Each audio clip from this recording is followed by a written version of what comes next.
The new year is coming. Are you ready? We'll find out on this episode of BTP Fusion.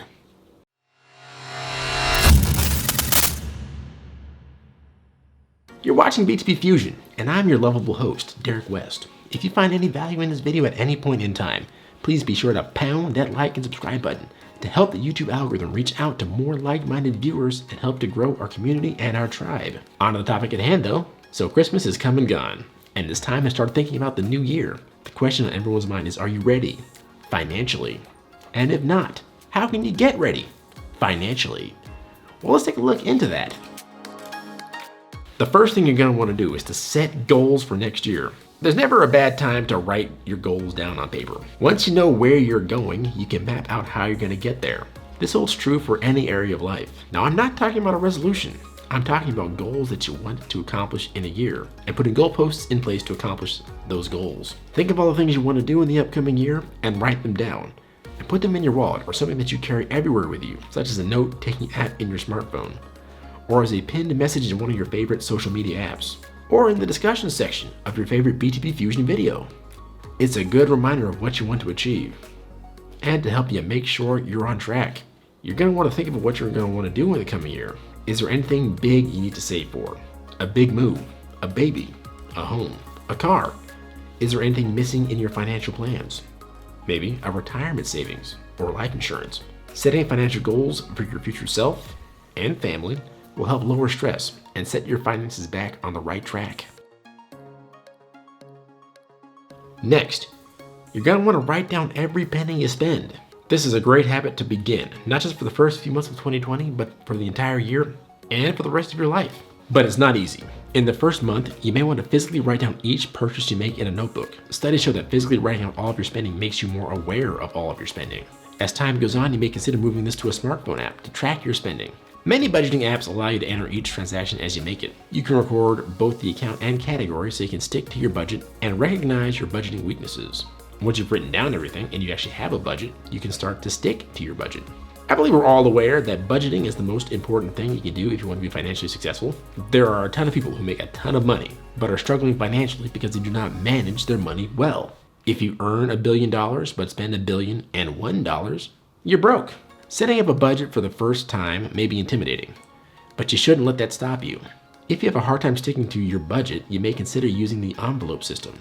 This will help you to stop spending once you've reached the limit each month. By the envelope system, I mean put money in an envelope and set this aside as the money that you're going to spend for the month, and then only spend that money in that envelope for that month.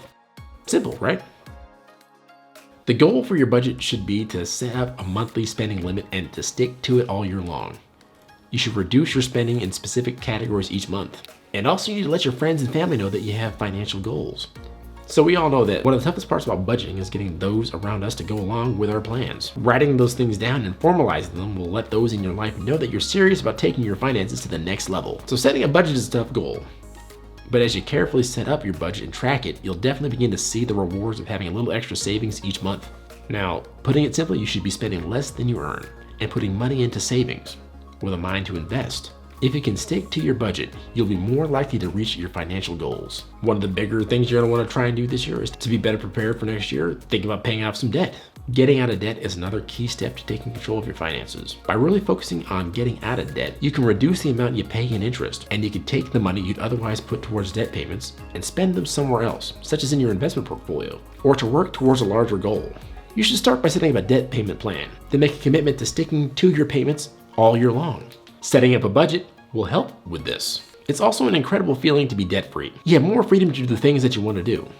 You have greater job flexibility and more peace of mind. While it may take some sacrifice to make it happen, it's definitely worth the effort. To accomplish this, set up a debt payment plan. Sell items to pay off debt. Get a temporary second job to pay off debt.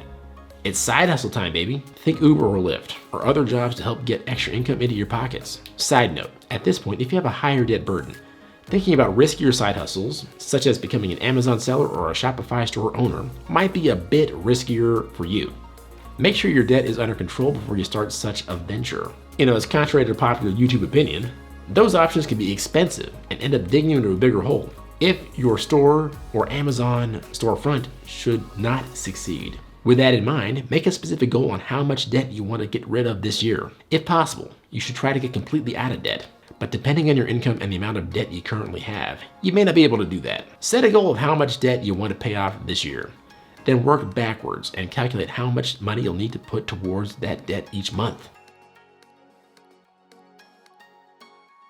This one should be self-explanatory, but don't add more debt. This goal is key if you're serious about getting out of debt. The one exception you may want to make is to consider if you're going to buy a new home, particularly for investment purposes. This means that if you're only paying the minimum amount on your credit card, stop doing that and pay it off in full each month. Also, you should try to get by with your current car or save up cash for a new one or for a used car, because new cars are very expensive. But if you can commit to yourself that you will no longer borrow money, then you can plan ahead for major purchases and really make a dent in the amount of debt that you already have. Speaking of getting out of debt, a big thing that you might want to have for the next year is saving up an emergency fund. Do you have an emergency fund? If not, maybe it's time to start one up.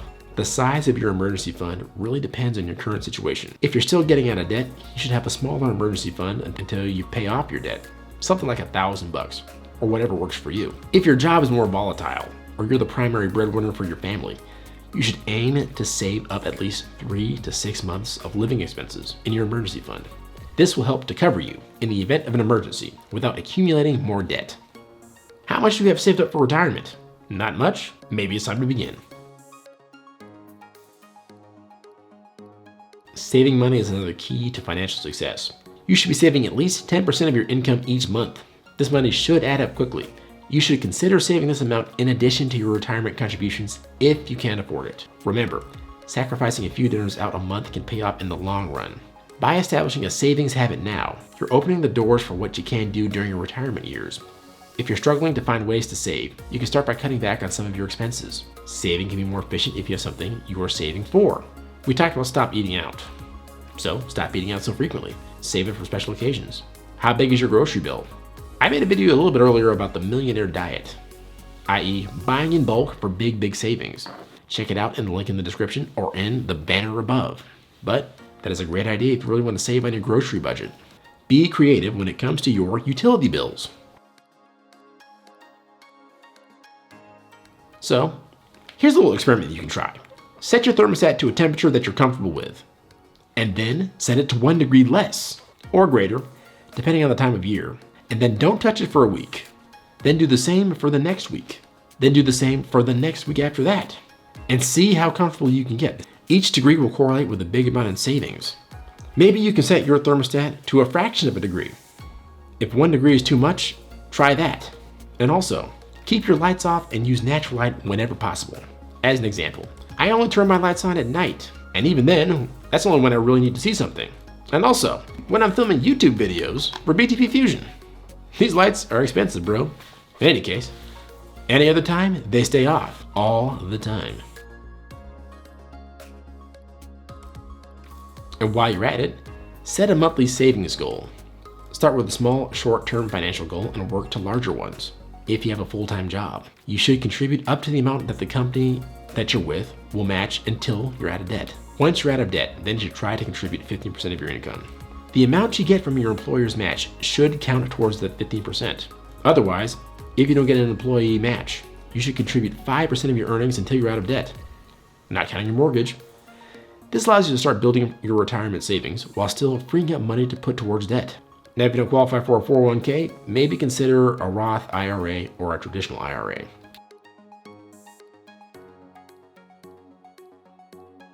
How's your career? Great? Great. Not so great? Maybe it's time to better it. If you love your job and you see yourself staying there for the next 10 years, you can still find something you can do to improve your career and your stability and to prepare yourself for the next step. Things such as continuing your education or applying for a promotion. If you're not happy with your job, perhaps it's time to look elsewhere for a more fulfilling or better paying job. Heck, maybe you could become a YouTuber. A long-term financial plan should address all aspects of your finances. This plan should outline a timetable of when you will purchase a house, when you will retire, and any career changes you plan to make. It should also include an investing strategy and a plan to build wealth. This plan will help you make financial decisions over the next few years and can be one of the most beneficial things you can do. A financial plan can be more effective than just setting random financial goals without looking at the bigger picture.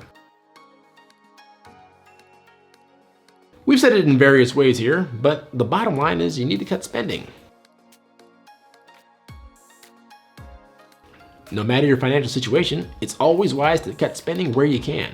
After all, that's more money in your pockets that you can contribute to your long-term financial goals. You may want to choose one category each month through the year to look for ways to save money. You may find that you need to keep working on the same category so that you can continue to find ways to save money each month. If you can slash your spending a bit more each month, you will have more money to put towards your other financial and savings goals. The new year is a great time to set some good financial goals. Now don't go crazy about it. Just be sure to set small, realistic goals that will help you work towards your larger goals. You may want to start with a large goal such as buying a house or retiring early, and then look at the things you'll need to reach that larger goal. We here at BTB Fusion love starting with a goal in mind and reverse engineering it until we reach a successful outcome. Regardless of your goal, it is wise to set up a support system to make it easier to reach your financial goals.